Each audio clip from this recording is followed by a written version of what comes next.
Monday, October 28th. This will be a short video. If you look down in the corner over there, it says like it's only going to be a few minutes, but just enough for you to see what's going on. Because we're going to get into our poem today called Caterpillar in just a second. From there, we did go over the quiz, which did in a second. Test corrections page is going to be deleted tonight if you're willing to turn it in, that whole responsibility thing. Grades and B points will be updated tomorrow because I'm taking care of that today because I have the quiz on there. Charger challenge is on Wednesday, and you have till Friday to bring me book report book, and then after that I start charging you points. And then this is the Charger challenge list. Make sure those kids are good to go to stay after Wednesday. And then we did go through into this whole memorizing thing. And then we talked about the quiz. I have to cover this for a second. Quiz, answers, people at home, and... Oh, now it's back. And from there. So if only you could have seen through my hand. Oh my God. But I'm sure you're probably here anyway. This poem we're going to take a look at called Caterpillar on your little handouty thing. Before we get to that, to remind from last week, Alex, we started talking about poetry. One of the things was stanzas. What is the definition of a stanza? I already called on you. You're Alex. Yeah. Paragraphs or like sentences, yes. Of course. Those are two different things. We'll go with the first answer because that was what scientists call correct. Good job. Paragraph in a... What are these things? Poem. Good job. Paragraph in a poem. I sit down from there. In a moment, McCracken's going to be counting our stanzas. We knew that was a bit of a challenge last week. We're going to see how well you do with this one. Before we get to that, though, Hassan's going to try and help you out. Because Hassan, you're going to talk to her. How do we know how one stanza ends and the next stanza begins? What do we look for? The big space. So knowing that information, McCracken, in our poem Caterpillar, how many stanzas do we have? 3. No, 2. No, there's 2 spaces. Oh my God! I'm counting the lines. Okay. Not even 2 lines. I'm looking at the wrong one. So here, let's start together. We have 1, 2, 3, 4, 5, 6. There's 6. Good job. Thank you. Quite the adventure. I really thought that was going to be your chance to redeem yourself. Well, I thought they were 2 separate stories. That's confusing. No, it isn't. Yes, Guys, we're being recorded. Be quiet. Then, this is where you're going to get a chance to go through and do the reading of the poem here in just a moment. If you want to volunteer, you may. If you volunteer, I will tell you that stanza 4 has 2 tough words in it, so you might want to take a look at it before you choose to volunteer. Stanza 5 has 1.5 tough words in it before you choose to volunteer on that one. The other ones are fairly basic as far as it moves forward from there. And then, I forgot on that one, if you can you grab, there should be the poetry handouts right, on my desk on the corner, and then give one to Michael. I forgot, he told me earlier he did not have one. I had not charged him points yet. And then to there. Yay. But he's going to write his name on it, that way we can make sure we get it. So on here, you're going to have, if you volunteer, then I'm going to have you circle it, because you're going to be reading it again tomorrow. We're going to be reading it once today, and then again tomorrow, so make sure you don't lose track of which one. Alright, stanza 1, alright, circle it. Stanza 2, circle it. Stanza 3,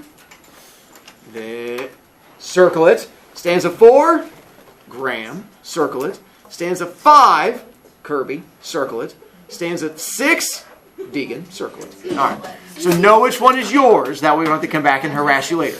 Alright, the first time reading through, just pay attention to what's going on in the poem so you have some idea of what's happening. I'm not going to make you write anything or figure it out yet. We'll get there in a moment.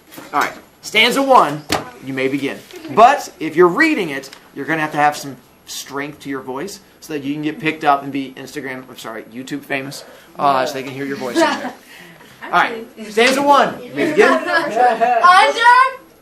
the loop of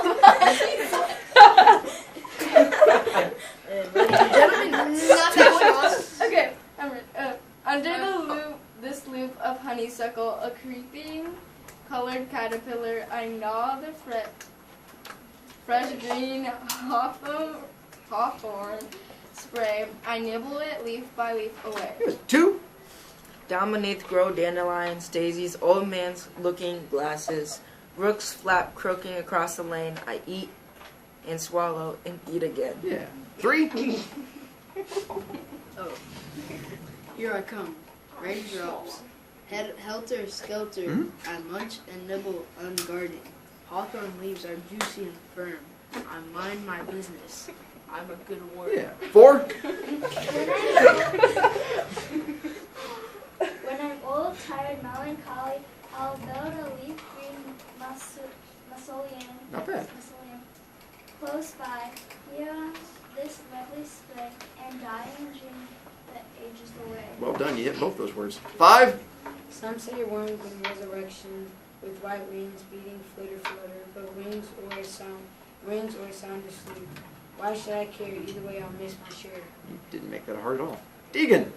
Under the sleep of honeysuckle, a hungry, hairy caterpillar, I crawl upon my high and swinging seat and eat, as one ought to. Essentially, poem about a caterpillar, but there's going to be more to it. Have faith in me. Way back at the beginning of the year, you guys did a project. We had to interview each other and stand up and do like a little speechy thing. Part of that, one of the options when you did your interview was you had to do an alliteration with the person's name.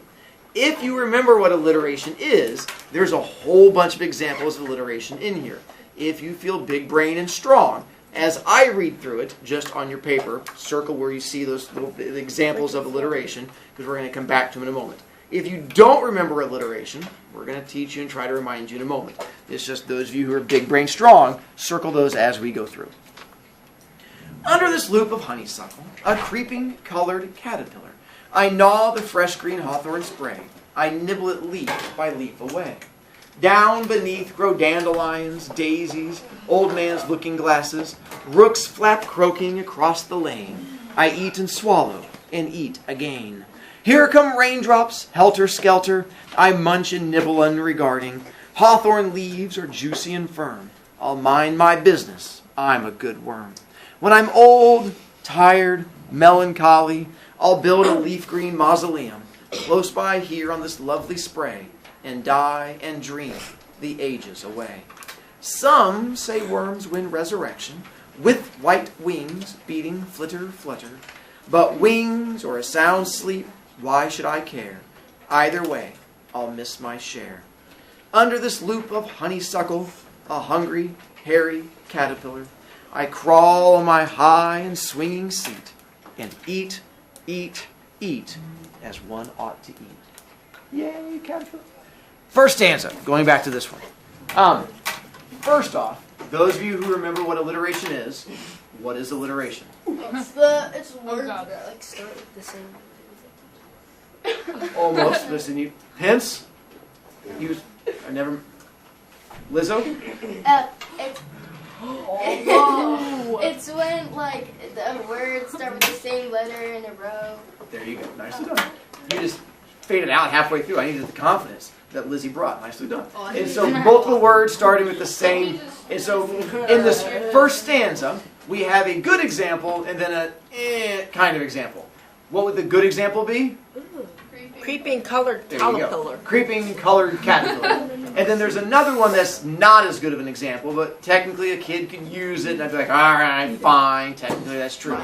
Kirby? Nibble it leaf by leaf away. There you go. That leaf by leaf technically is an alliteration, just not as strong an alliteration because it has the leaf and then the leaf, and you're like, but there's multiple words, like, fine. And then things I didn't know if kids knew. Do you guys know what honeysuckle is? It's a flower. Yeah. Oh, I was right. It looks like a little flowery thing like this. There is a reason why it's called honeysuckle. And so, if you're unaware, do you know why it's called honeysuckle? I have an assumption. Yeah? It makes honey. That's So, the biggest honeysuckle word I've has these little yellow flowery plants.